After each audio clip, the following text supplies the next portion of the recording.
Hey guys, welcome back to the channel, and today I'm gonna show you how to create a Tradingview idea. All right, this is gonna be a really quick video. We're not gonna waste too much time on this topic. I'm just gonna give you guys a quick step-by-step guide on how to create a Tradingview idea. So let's jump straight into it.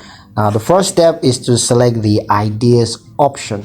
So you want to go ahead and select the ideas option from the menu, and this is going to take you to the ideas page where you can create a new idea. Now step 2 is to create a new idea. So go ahead and create a new idea and give that a title.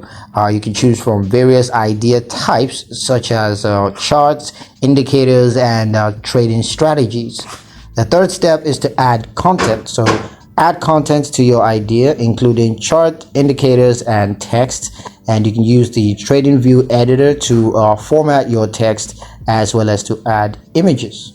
Now the fourth step is to share this idea. So you want to share your idea with the Tradingview community, and you can share your idea publicly or privately with specific users or groups. So yeah, that's pretty much it on how to create a Tradingview idea. I hope you guys liked the video. Hope you found the information useful enough. If you did, like the video, comment down below, let me know what you thought. Share the video with your friends and subscribe to the channel if you haven't done so already, and I'll catch you guys in the next one.